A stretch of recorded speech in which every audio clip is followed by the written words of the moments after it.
Hi friends, welcome back to KNR tutorial. ఈ వీడియోలో ఈరోజు వివిధ న్యూస్ పేపర్స్లో వచ్చినటువంటి current affairs and educational updates చూద్దాం. ఎవ్రీడే మనం ఒకే వీడియోలో కరెంట్ అఫైర్స్ మరియు ఎడ్యుకేషనల్ అప్డేట్స్ డిస్కస్ చేసుకోవడం జరుగుతుంది. ఈ వీడియోని స్కిప్ చేయకుండా లాస్ట్ వరకు చూడండి. ఈ వీడియోలో చాలా ఇంపార్టెంట్ అప్డేట్స్ ఉన్నాయి.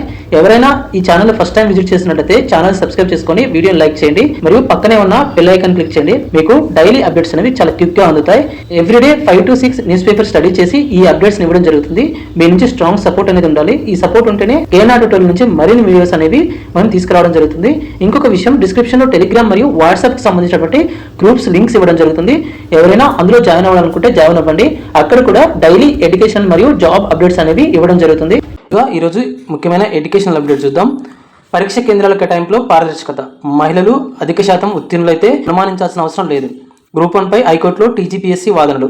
అభ్యర్థులకు పరీక్ష కేంద్రాల కేటాయింపు పారదర్శకంగానే జరిగిందని, వారిలో దివ్యాంగులు కూడా ఉండడంతోనే అందరికీ సౌకర్యంగా ఉండేలా కేంద్రాలను మార్చినట్లు గురువారం హైకోర్టుకు టీజీపీఎస్సీ నివేదించింది. గ్రూప్ 1 మూల్యాంకనంలో అక్రమాలు జరిగాయని, పరీక్షలను రద్దు చేయాలని కోరుతూ దాఖలైన పలు పిటిషన్లపై జస్టిస్ నామవరపు రాజేశ్వరరావు గురువారం విచారణ కొనసాగించారు. టీజీపీఎస్సీ తరపున సీనియర్ న్యాయవాది ఎస్ నిరంజన్ రెడ్డి వాదనలు వినిపిస్తూ పరీక్షా కేంద్రాలను క్షేత్రస్థాయిలో పరిశీలించి అక్కడున్న వసతుల ఆధారంగా అభ్యర్థులను కేటాయించారు. దీనికి హాల్ టికెట్ నంబర్ల మార్పు ఏమాత్రం కారణం కాదు. పిటిషనర్లు ఆరోపిస్తున్న కోటి మహిళా కళాశాలలో గ్రౌండ్ ఫ్లోర్ ఎత్తుగా ఉండడంతోనే దివ్యాంగులకు ఇబ్బందిగా ఉంటుందని ఇతర కాలేజీలకు మార్చాం. కంప్యూటర్ ప్రోగ్రాం ప్రకారమే కేంద్రాల కేటాయింపులు జరిగాయి. తర్వాత 80 మంది వరకు దివ్యాంగులను గుర్తించి వారిని మాత్రమే ఇతర సెంటర్లకు మార్చాం. అంతేకాకుండా కోటి మహిళా కళాశాలలో మరుగుదొడ్ల సమస్య ఉంది. మొబైల్ టాయిలెట్లను ఏర్పాటు చేయాలన్న వాదన వచ్చినా వారు వెళ్లి రావడానికి విలువైన సమయం వృధా అవుతుంది. ఈ కాలేజీలో పరీక్ష రాసిన వారిలో 12% మంది ఎంపికయ్యారన్న ఆరోపణలోనూ వాస్తవం లేదు. అది 5.4% మాత్రమే. కేంద్రాల వారీగా చూస్తే ఇది 10వ స్థానంలో ఉంది. ఒకవేళ ఎక్కువ మంది ఎంపికయ్యారనుకున్న మహిళలు అన్ని రంగాల్లో ముందున్నారు. న్యాయ వ్యవస్థలోనూ 50% పైగా జడ్జీలున్న విషయాన్ని పరిగణలోకి తీసుకోవాలి. పరీక్ష రాసిన వారి సంఖ్యలో తేడా ఏమీ లేదు. 21,110 మంది మెయిన్స్ అభ్యర్థుల్లో క్రీడా కోట కింద 25 మంది అర్హత సాధించారు. మొత్తంగా తెలుగు మీడియంలో 8,694 మంది, ఆంగ్లంలో 12,384 మంది, ఉర్దూలో 10 మంది పరీక్ష రాశారు. మూల్యాంకనం కోసం ప్రభుత్వ రంగ విద్యా సంస్థల్లో పనిచేస్తున్న వారినే ఎంపిక చేశాం అని వివరించారు. ఈ దశలో న్యాయమూర్తి జోక్యం చేసుకుంటూ వారి ఎంపికకు ఏమైనా మార్గదర్శకాలు ఉన్నాయా, ఏ ప్రతిపాదన ఎంపిక చేశారని ఆరా తీశారు. ఇతర రాష్ట్రాలకు చెందిన వారు తెలంగాణ చరిత్రకు సంబంధించిన మూల్యాంకనం ఎలా చేస్తారని ప్రశ్నించారు. దీనిపై పూర్తి వివరాలను సీల్డ్ కవర్లో సమర్పిస్తామని న్యాయమూర్తి విచారణ శుక్రవారానికి వాయిదా వేశారు. గ్రూప్ 1లో తెలుగు అభ్యర్థులపై వివక్ష అపోహే. ఆంగ్లం ఉన్నత వర్గాల వారిది అనుకోవడం పొరపాటు. టీజీపీఎస్సీ కీ విషయంలో ఇచ్చిన మార్గదర్శకాలు ఏమిటి? హైకోర్టు మెయిన్స్ పరీక్షలో తెలుగు మాధ్యమంలో రాసిన విద్యార్థుల పట్ల వివక్ష చూపారన్న ఆరోపణలో ఎలాంటి వాస్తవం లేదని, అది వట్టి అపోహ మాత్రమే అని టీజీపీఎస్సీ హైకోర్టుకు తెలిపింది. వెనుకబడిన వర్గాల వారు మాత్రమే తెలుగు మాధ్యమంలో పరీక్ష రాస్తారనుకోవడం వాస్తవం కాదని, ఆంగ్ల మాధ్యమంలో అర్హత సాధించిన అభ్యర్థులు ఎక్కువ మంది ఎస్సీ, ఎస్టీ, బీసీలే అని తెలిపింది. ఆంగ్లం ఉన్నత వర్గాల వారికి సంబంధించిన భాష అనుకోవడం పొరపాటు అని తేల్చి చెప్పింది. గ్రూప్ 1 మూల్యాంకనం సెంటర్ల కేటాయింపు సమాధాన పత్రాలు సరిగా దిద్దలేదనే ఆరోపణలపై దాఖలైన పిటిషన్లపై జస్టిస్ నామవరపు రాజేశ్వరరావు ధర్మాసనం గురువారం విచారణ కొనసాగించింది. టీజీపీఎస్సీ తరపున సీనియర్ న్యాయవాది ఎస్ నిరంజన్ రెడ్డి వాదనలు వినిపిస్తూ గ్రామాల్లో సైతం పేద తల్లిదండ్రులు తమ పిల్లలను ఆంగ్ల మాధ్యమంలోనే చదివించడానికి ఇష్టపడుతున్నారు. ఆంగ్ల మాధ్యమంలో మెయిన్స్ రాసి అర్హత సాధించిన వారిలో ఎక్కువ మంది వెనుకబడిన వర్గాల వారే ఉన్నారు. అంతే తప్ప తెలుగు పట్ల ఎలాంటి వివక్ష లేదు. ప్రస్తుతం అర్హత సాధించిన వారిలో ఆంగ్లంలో రాసిన వారు 89% ఉండగా తెలుగులో రాసిన వారు దాదాపు 9.9% ఉన్నారు. ఉర్దూలో కేవలం ఒక్కరే అర్హత సాధించారు. అలాగే కొంతమందిని కావాలని సెలెక్టివ్గా కొన్ని సెంటర్లకు కేటాయించారన్న ఆరోపణలో ఏమాత్రం నిజం లేదు. ఎవరు ఏ సెంటర్కి వెళ్ళాలనేది కంప్యూటర్ సాఫ్ట్వేర్ నిర్ణయిస్తుంది. 18-19 సెంటర్లో 12% మంది అర్హత సాధించారనడం తప్పు ఆరోపణ. ఆయా సెంటర్లో 5%కి మించి అర్హత సాధించలేదు. అది కూడా అక్కడ ఎక్కువ మంది రాయడం వల్ల ఆ సంఖ్య వచ్చింది. ప్రొవిజనల్ లిస్టు పెట్టలేదు అనే ఆరోపణ కూడా సరికాదు. ఏ అభ్యర్థికి ఆ అభ్యర్థి ప్రొవిజనల్ మార్కులు కనిపిస్తాయి. ప్రొవిజనల్ జాబితా కేవలం రీకౌంటింగ్ కోసం మాత్రమే. తుది ఫలితాలను మార్చి 30న ప్రకటించేశాం. ఈ దశలో కోర్టు జోక్యం చేసుకుంటే ఎంపికైన అభ్యర్థులకు పూరించలేని విధంగా నష్టం జరుగుతుందని నిరంజన్ రెడ్డి పేర్కొన్నారు. అప్పుడు ధర్మాసనం మూల్యాంకనం చేసే పద్ధతి, అనుసరించాల్సిన కీకి సంబంధించిన ఎవాల్యుయేటర్లకు ఎలాంటి మార్గదర్శకాలు ఇచ్చారు, ఉదాహరణకు తెలంగాణ చరిత్ర తీసుకుంటే ఏ అంశాలు ప్రస్తావిస్తే ఎంత వెయిటేజ్ ఇవ్వాలి అనే నమూనాలో కీ ఉంటుంది కదా అని ప్రశ్నించింది. ఆ వివరాలన్నీ సీల్డ్ కవర్లో ఇస్తామని నిరంజన్ రెడ్డి పేర్కొన్నారు. విచారణ శుక్రవారానికి వాయిదా పడింది. నెక్స్ట్ చూద్దాం. అర్ధగణాంక శాఖలో కొత్తగా 166 పోస్టులు. ప్రభుత్వం ఉత్తర్వులు. అర్ధగణాంక శాఖలో కొత్తగా 166 పోస్టులు మంజూరు చేస్తూ ప్రభుత్వం ఉత్తర్వులు జారీ చేసింది. గతంలో మంజూరై ఉపయోగంలో లేని 38 పోస్టులను రద్దు చేసింది. కొత్తగా మంజూరైన 166 పోస్టుల్లో chief planning officer 12, assistant director 12, statistical officer 46, deputy statistical officer 64, superintendent 5, senior assistant, senior accountant 4, junior assistant 23 పోస్టులు ఉన్నాయి. ఈ మేరకు ఆర్థిక శాఖ ముఖ్య కార్యదర్శి సందీప్కు మార్ సుల్తానియా ఉత్తర్వులు జారీ చేశారు. ఇవి మనకి తెలంగాణకు సంబంధించినటువంటి పోస్టులు, అంటే ఇవి టీజీపీఎస్సీ ద్వారా రిక్రూట్ అయ్యేటువంటి పోస్టులు. సో నెక్స్ట్ చూడండి, త్వరలో జీపీఓలకు నియామక పత్రాలు. గ్రామ పాలనాధికారులుగా ఎంపికైన వారికి త్వరలో నియామక పత్రాలు అందిస్తామని భూపాలన ప్రధాన కమిషనర్ లోకేష్ కుమార్ తెలిపారు. రెవెన్యూ సంఘాల ప్రతినిధులతో గురువారం ఆయన సమావేశమయ్యారు. ఈ సందర్భంగా డిప్యూటీ కలెక్టర్ సంఘం అధ్యక్షులు లచ్చిరెడ్డి మాట్లాడుతూ, తొలి దశలో ఎంపికైన 3454 మంది నియామకాలను పూర్తి చేసిన తర్వాత రాష్ట్రంలో ఉన్న 10,954 గ్రామాలకు జీపీఓల నియామకం చేపట్టాలని విజ్ఞప్తి చేశారు. ట్రెసా ప్రతినిధులు వంగ రవీందర్ రెడ్డి, గౌతమ్ కుమార్ మాట్లాడుతూ వీఆర్ఐల సర్వీసు సమస్యలను ప్రస్తావించారు. నెక్స్ట్ డిఎస్సి పరీక్షల ప్రాథమిక కీ విడుదల. ఇది మనకి ఆంధ్రప్రదేశ్కి సంబంధించినటువంటి డిఎస్సికి సంబంధించింది, మెగా డిఎస్సికి సంబంధించినటువంటిది. సో మెగా డిఎస్సి పరీక్షలు ముగిసిన నేపథ్యంలో వివిధ సబ్జెక్టులకు ప్రాథమిక కీలను అధికారులు విడుదల చేశారు. పీజీటీ విభాగంలో కామర్స్, ఇంగ్లీష్, హిందీ, ఫిజిక్స్, సంస్కృతం, social, Telugu, school assistant, English, physics, SGT, general, special, VH, TGT, English, Hindi, physics, science, social, Telugu, English proficiency test, PET పరీక్షల ప్రాథమికకి విడుదల చేసినట్లు డిఎస్సి కన్వీనర్ ఎంవి కృష్ణారెడ్డి ఒక ప్రకటనలో తెలిపారు. అభ్యర్థుల రెస్పాన్స్ షీట్లు కూడా వెబ్సైట్లో అందుబాటులో ఉంచామన్నారు. ఈ నెల 11 వరకు అభ్యర్థులు తమ అభ్యంతరాలను తెలియజేయవచ్చని పేర్కొన్నారు. మిగిలిన పరీక్షల ప్రాథమికని కూడా త్వరలో విడుదల చేస్తామని తెలిపారు.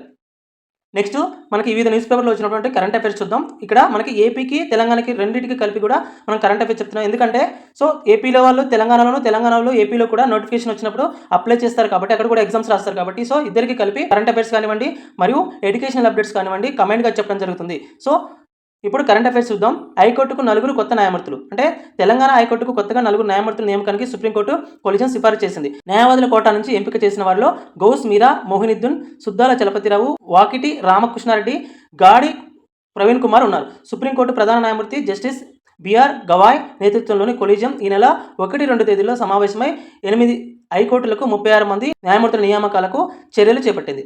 నెక్స్ట్ తెలంగాణ క్రీడా పాలసీ 2025పై జీవో జారీ. రాష్ట్ర ప్రభుత్వం తెలంగాణ క్రీడా పాలసీ 2025ను అమల్లోకి తీసుకొచ్చింది. దీనికి సంబంధించి జీవోను గురువారం ప్రభుత్వం ప్రత్యేక ప్రధాన కార్యదర్శి జయేష్ రంజన్ జారీ చేశారు. స్పోర్ట్స్ పాలసీలో ప్రధానంగా 5 అంశాలపై ప్రభుత్వం దృష్టి సారించింది. ఇందులో భాగంగా క్రీడా పాలసీకి ప్రత్యేక పరిపాలనా వ్యవస్థను ఏర్పాటు చేసి స్పోర్ట్స్ ఎకోసిస్టమ్ను అభివృద్ధి చేస్తారు. క్రీడా రంగానికి కావాల్సినటువంటి మౌలిక వసతులను కల్పిస్తారు. క్రీడాకారులకు నైపుణ్య అభివృద్ధి, భవిష్యత్తుకు బాటలు వేస్తారు. అథ్లెట్ల అభివృద్ధికి దీర్ఘకాలిక ప్రణాళికను రూపొందిస్తారు. రాష్ట్ర క్రీడా రంగానికి జాతీయ, అంతర్జాతీయ స్థాయిలో గుర్తింపును తీసుకొస్తారు. తెలంగాణను క్రీడా హబ్గా రూపొందించనున్నట్లు జీవోలో పేర్కొన్నారు. నెక్స్ట్ కరెంట్ అఫైర్స్ చూద్దాం. 269 పరుగులు సాధించిన భారత కెప్టెన్. అంటే ఇది మనకి ఇంగ్లాండ్కి మరియు ఇండియాకి జరుగుతున్నటువంటి టెస్ట్లో మన ఇండియా కెప్టెన్ శుభ్మన్ గిల్ సాధించినటువంటి పరుగులు ఇవి. సో ఇది అంటే ఒకే టెస్ట్లో అంటే ఒకే ఇన్నింగ్స్లో తను 269 పరుగులు సాధించడం జరిగింది. ఈ 269 పరుగులు సాధించడం వల్ల ఎలాంటి రికార్డ్స్ అనేవి తను సాధించాడో చూద్దాం. మొదటి చూస్తే టెస్టులో అత్యధిక స్కోరు సాధించిన భారత కెప్టెన్గా గిల్ కొత్త రికార్డు నమోదు చేశాడు. గతంలో విరాట్ కోహ్లీ 254 దక్షిణాఫ్రికా పేరిట ఉన్న రికార్డును అతను సవరించాడు. గవాస్కర్, ద్రావిడ్ తర్వాత ఇంగ్లాండ్ గడ్డపై డబుల్ సెంచరీ చేసిన 3వ భారత ఆటగాడు గిల్. ఇంగ్లాండ్లో భారత్ తరపున అత్యధిక వ్యక్తిగత స్కోరు కూడా ఇప్పుడు గిల్దే. సునీల్ గవాస్కర్ను గిల్ దాటాడు. టెస్టు, వన్డే ఫార్మాట్లో డబుల్ సెంచరీ చేసిన 5వ బ్యాటర్ గిల్. గతంలో సచిన్ టెండూల్కర్, వీరేంద్ర సెహ్వాగ్, రోహిత్ శర్మ, క్రిస్ గేల్ ఈ ఘనత సాధించారు. గిల్ సాధించిన పరుగులు టెస్టులో భారత్ తరపున 7వ అత్యధిక వ్యక్తిగత స్కోర్. నెక్స్ట్ కరెంట్ అఫైర్స్ చూడండి. ఉత్తమ ఆహారం లభించే దేశాల్లో 12వ స్థానంలో భారత్. ప్రపంచవ్యాప్తంగా ఉత్తమ ఆహారం లభించే 100 దేశాల జాబితాలో భారత్కు 12వ స్థానం లభించింది. క్రొవేషియా ప్రధాన కేంద్రంగా కార్యకలాపాలు సాగించే ప్రఖ్యాత ప్రైవేట్ ట్రావెల్ గైడ్ సంస్థ టెస్ట్ అట్లాస్ ఈ జాబితాను ఇటీవల తన ఇన్స్టా పేజీలో విడుదల చేసింది. గ్రీస్ మొదటి స్థానంలో నిలిచింది. భారత్ 12వ స్థానంలో, 13వ స్థానంలో అమెరికా నిలిచాయి. ఉత్తమ ఆహారం లభించే నగరాల జాబితాలో 5వ స్థానంలో ముంబై ఉంది. వడాపావ్, పావుబాజీ వంటి ముంబై వంటకాలకు అధిక రేటింగ్లు వచ్చాయని టెస్ట్ అట్లాస్ చెబుతోంది. ఢిల్లీ 45వ స్థానం, హైదరాబాద్ 50వ స్థానంలో ఉన్నాయి. హైదరాబాద్ బిర్యానీకి అధిక రేటింగ్స్ వచ్చాయి. చెన్నై 75వ స్థానంలో ఉంది. ఇక్కడ దోశ, ఇడ్లీ, చెట్టినాడు కూర లాంటి రకాలకు అధిక రేటింగ్స్ వచ్చాయి. దేశంలోనే తొలి సోలార్ బస్ స్టేషన్. దేశంలోనే మొదటిసారిగా సోలార్ బస్ స్టేషన్ గుజరాత్లోని సూరత్లో ఏర్పాటైంది. ఇందులో roof top solar power plant, second life battery storage system ద్వారా బస్సులకు 24 గంటలు గ్రీన్ ఛార్జింగ్ సౌకర్యాన్ని అందుబాటులోకి తీసుకొచ్చారు. సూరత్ మున్సిపల్ కార్పొరేషన్ 1.60 కోట్ల వ్యయంతో అల్తాన్లో కొత్తగా ఈ స్మార్ట్ బస్ స్టేషన్ను నిర్మించింది. ఈ ప్రాజెక్టును జర్మన్ సంస్థ సహకారంతో చేపట్టింది. నెక్స్ట్ కరెంట్ అఫైర్స్ చూద్దాం. అంతర్జాతీయ ప్రగతికి భారత్ ఊతం. ఘనా పార్లమెంట్లో ప్రధాని మోదీ వ్యాఖ్య. అంతర్జాతీయంగా అనిశ్చిత పరిస్థితులు నెలకొన్న ప్రస్తుత తరుణంలో భారత ప్రజాస్వామ్య స్థిరత్వం ఆశాకిరణంలా ప్రకాశిస్తోందని ప్రధానమంత్రి నరేంద్ర మోదీ పేర్కొన్నారు. ప్రగతి పదంలో భారత్ పరుగు ఉద్వేగంగా పనిచేస్తూ అంతర్జాతీయ వృద్ధికి ఊతమిస్తోందన్నారు. ఆఫ్రికా దేశమైన ఘనాలో పర్యటించిన మోదీ ఆ దేశ పార్లమెంట్ను ఉద్దేశించి గురువారం ప్రసంగించారు. అతిపెద్ద ప్రజాస్వామ్య దేశమైన భారత్ను ప్రపంచ శక్తికి మూల స్తంభంలో ఆయన అభివర్ణించారు. సంస్కరణలు అత్యావశ్యకం. అత్యంత వేగంగా అభివృద్ధి చెందుతున్న వర్ధమాన ఆర్థిక వ్యవస్థ భారతీయనని మోదీ గుర్తు చేశారు. రాజకీయ, పాలనాపరమైన స్థిరత్వాన్ని పునాదిగా చేసుకుని దిల్లీ త్వరలోనే ప్రపంచంలోకెల్లా 3వ అతిపెద్ద ఆర్థిక వ్యవస్థగా వ్యవహరిస్తుందని విశ్వాసం వ్యక్తం చేశారు. ఇప్పటికే అంతర్జాతీయ వృద్ధిలో భారత వాటా దాదాపు 16% ఉందన్నారు. ప్రస్తుత పర్యావరణ మార్పులు, మహమ్మారులు, ఉగ్రవాదం, సైబర్ దాడుల వంటి కొత్త సంక్లిష్ట సంక్షోభాలను ఎదుర్కొంటోందని మోదీ పేర్కొన్నారు. అనాస కంటే తీయని స్నేహం. ఘనాలో బాగా ప్రాచుర్యం పొందిన షుగర్ లోఫ్ అనాస పండు కంటే భారత్ ఘనా స్నేహం తీయనైందని మోదీ వ్యాఖ్యానించారు. ఇరు దేశాలు స్వేచ్ఛ, ఐకమత్యం, గౌరవాలను మూలాలుగా తీసుకుని నిలబడ్డాయని పేర్కొన్నారు. గత దశాబ్ద కాలంలో భారత్ ఎంతో పరివర్తన చెందిందని చెప్పారు. శుభాంశు శుక్లా అంతరిక్ష యాత్రను కూడా తన ప్రసంగంలో ప్రస్తావించారు. Ghana Bharat parliamentary friendship society ఏర్పాటును ఆయన స్వాగతించారు. ఆఫ్రికాను దిల్లీ ఎప్పుడు గుండెల్లో దాచుకుంటుందని వ్యాఖ్యానించారు. గత 3 దశాబ్దాల్లో భారత ప్రధాని ఘనాలో పర్యటించడం ఇదే తొలిసారి. నెక్స్ట్ 5,000 ప్రభుత్వ పాఠశాలల్లో విద్యాశక్తి. ఐఐటి మద్రాస్ ప్రొఫెసర్లతో జూమ్ తరగతులు. విద్యార్థులకు గణితం, సైన్స్, ఇంగ్లీష్ సబ్జెక్టులో బోధన. ఆంధ్రప్రదేశ్ ప్రభుత్వ పాఠశాల విద్యార్థులకు మెరుగైన విద్య అందించేందుకు విద్యాశక్తి కార్యక్రమానికి ప్రభుత్వం శ్రీకారం చుట్టింది. ఐఐటి మద్రాస్ ప్రొఫెసర్లతో ప్రత్యేక బోధనా తరగతులు నిర్వహించేందుకు గత ఏడాది ఒప్పందం చేసుకుంది. 2024-25లో గుంటూరు, చిత్తూరు జిల్లాలో ప్రయోగాత్మకంగా కొన్ని పాఠశాలల్లో ఈ కార్యక్రమం అమలు చేసింది. ప్రస్తుత విద్యా సంవత్సరంలో రాష్ట్ర వ్యాప్తంగా 5,000 పాఠశాలల్లో అమలుకు చర్య చేపట్టింది. ఇందులో 4,424 నాన్ రెసిడెన్షియల్, 576 రెసిడెన్షియల్ పాఠశాలలు ఉన్నాయి. రోజు బడి ముగిసిన తర్వాత సాయంత్రం 4 నుంచి 5 గంటల వరకు జూమ్ ద్వారా ఆన్లైన్లో గణితం, సైన్స్, ఇంగ్లీష్ సబ్జెక్టులు బోధిస్తారు. విద్యార్థుల సందేహాల నివృత్తికి వీలుగా భాషాపర ఇబ్బంది లేకుండా తెలుగు ప్రొఫెసర్లను మాత్రమే కేటాయించాలని ప్రభుత్వం కోరింది. కెరీర్ గైడెన్స్, వ్యక్తిగత వికాసం, యోగాపై కూడా తరగతులు నిర్వహిస్తారు. అలాగే 74 ప్రభుత్వ జూనియర్ కళాశాలలో కూడా ఇటీవల విద్యాశక్తి ప్రారంభమైంది. ఎంపీసీ విద్యార్థులకు గణితం, సైన్స్, ఇతర గ్రూపుల విద్యార్థులకు ఇంగ్లీష్ బోధిస్తారు. ఈ కార్యక్రమం కోఆర్డినేటర్లుగా నియమితులైన వారికి పాఠశాల విద్యాశాఖ ఇటీవల విజయవాడలో శిక్షణ ఇచ్చింది. విద్యాశక్తితో 10వ తరగతి ఫలితాలు మెరుగుపడతాయని భావిస్తున్నారు. ఈ విద్యా సంవత్సరంలో కార్యక్రమ ఫలితం ఆధారంగా వచ్చే ఏడాది నుంచి పాఠశాలల సంఖ్యను పెంచనున్నారు. సో ఇవి మనకి ఇంతవరకు ఉన్నటువంటి కరెంట్ అఫైర్స్ మరియు ఎడ్యుకేషనల్ అప్డేట్స్, అంటే నోటిఫికేషన్కి సంబంధించి కానివ్వండి, లేకపోతే ఎగ్జామ్ రిజల్ట్స్కి సంబంధించినట్టు కానివ్వండి. సో ఇప్పటివరకు ఉన్నటువంటి అప్డేట్స్ మనం ఒకే వీడియోలో ఆంధ్రప్రదేశ్ మరియు తెలంగాణకు సంబంధించినటువంటి రెండింటి యొక్క ఎడ్యుకేషనల్ అప్డేట్స్, కరెంట్ అఫైర్స్ని ప్రొవైడ్ చేయడం జరుగుతుంది. ఎవరైనా ఈ ఛానల్ ఫస్ట్ టైం విజిట్ చేస్తున్నట్లయితే ఛానల్ సబ్స్క్రైబ్ చేసుకొని వీడియో లైక్ చేయండి. మీరు ఇచ్చేటువంటి ఒకే ఒక లైక్ అనేది మేము చేస్తున్నటువంటి 1 or 2 hours హార్డ్ వర్క్కి ఒక రిలీఫ్గా ఉంటుంది. సో అది మాత్రం మర్చిపోకండి. వీడియోని తప్పకుండా లైక్ చేయండి. Thank you.